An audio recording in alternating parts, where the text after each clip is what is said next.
Hey, I'm Senior Editor Alex Kirstein, and I'm here in the 2018 BMW i8 Roadster.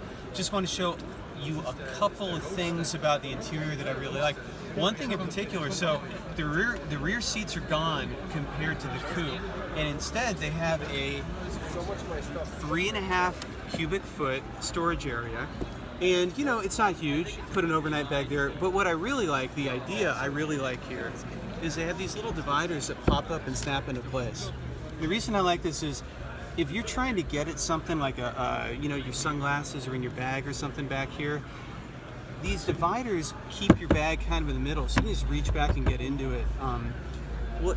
And if you want to put something bigger in there, you can fold that down. What I don't like is, it's a little bit flimsy, you know, like, it's not, you know, you can't put something really heavy back here and expect it to not roll around and knock this over. But it's a pretty neat idea, and it's a lot more useful than the tiny seats in the regular i8 Coupe.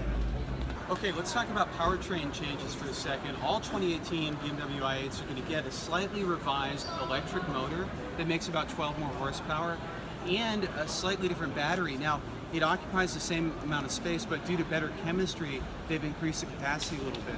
The old one held 7.1 kilowatt hours, and the new one will go up to 11.6 kilowatt hours.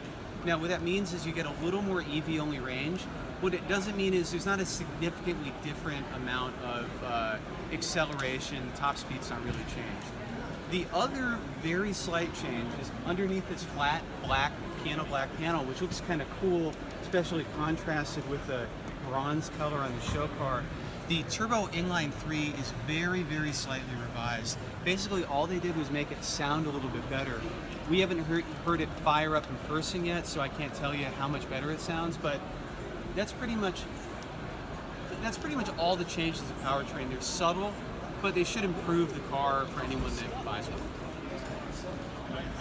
So the i8 Roadster weighs a little bit more than the standard Coupe, and that's because they had to reinforce it a little bit, because obviously when you take away the rest of the roof here, you have to add some of the structure back. Now, since it's a carbon fiber chassis, they didn't need to do a ton.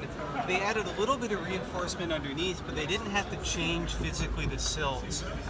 But, you know, for rollover protection and a few other things like noise, wind noise, and that sort of thing, the A-pillar is a little bit different. They strengthened it a little bit, and the way it seals is a little bit different. But, you know, overall, really minimal changes from a structure standpoint between this and the Coupe, which is kind of neat.